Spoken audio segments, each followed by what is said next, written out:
Farm house కే పరిమితమైన కేసీఆర్ కి ప్రతిపక్ష హోదా ఎందుకని విమర్శించారు పీసీసీ చీఫ్ మహేష్ కుమార్ గౌడ్. గజ్వేల్ ప్రజలను పట్టించుకోకుండా స్థానిక ఎమ్మెల్యే మాజీ సీఎం కేసీఆర్ ఫామ్ హౌస్ లో ఉండడం సరికాదన్నారు. ఎమ్మెల్సీ ఎన్నికల్లో బీజేపీ బీఆర్ఎస్ లు దోస్తీ కట్టారని ఆరోపించారు. గజ్వేల్ మండలం రిమ్మనగూడలో మంత్రి జూపల్లి కృష్ణారావు ఎమ్మెల్యే వెడ్మా బొజ్జులతో కలిసి మీడియాతో మాట్లాడారు. మహేష్ కుమార్ గౌడ్ రాష్ట్రంలో బీఆర్ఎస్ దుకాణం బంద్ అయిందని చెప్పారు.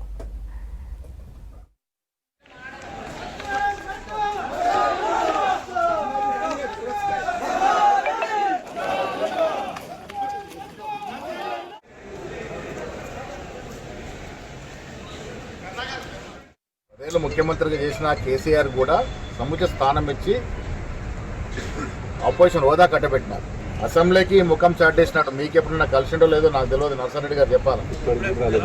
సంవత్సర కాలంలో కనీసం నియోజకవర్గంలో ఒకసారి పర్యటించి కార్యకర్తల యొక్క కష్టాల్లో మమైకమైన సందర్భం నాకైతే కనబడట్లేదు.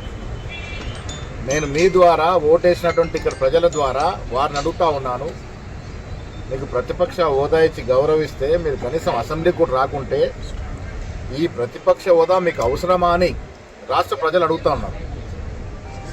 ప్రజలు ఇచ్చిన అవకాశం ప్రజల కోసం సద్వినియోగం చేయాల్సిన ఈ పరిస్థితిలో వారు ఫామ్ హౌస్కి పరిమితమయ్యేది అవ్వడం అనేది చాలా బాధాకరం. ఇక ఎన్నికల విషయానికి వస్తే సేమ్ పార్లమెంట్ ఎన్నికల్లో జరిగినటువంటి తంతే ఇప్పుడు జరుగుతూ ఉంది. బీజేపీ పార్టీతో లోపాయికార్ ఒప్పందంలో ఉండి ఆనాడు బీజేపీ 8 స్థానాలు గెలవడానికి లోపాయికారిక సహాయ సహకారాలు అందించినటువంటి బీఆర్ఎస్ పార్టీ ఇవాళ కూడా ఇక్కడ అభ్యర్థి నిలుపుకోవడం అంటే బీజేపీకి సహాయ సహకారం అందించాలనే ఒక నిర్ణయంతో కనబడతా ఉంది. రాజకీయాల్లో దోస్తీ అనేది పొత్తులు అనేవి చాలా బాటంగా జరుగుతాయి. కానీ మనం 10 ఏళ్ళుగా చూస్తూ ఉన్నాం ఈ రాష్ట్రంలో బీజేపీ కేంద్రంలో ఉన్న అధికార పార్టీతో లోపాయికార్ ఒప్పందంలో చీకటి ఒప్పందంలో బీఆర్ఎస్ పార్టీ ఉంది.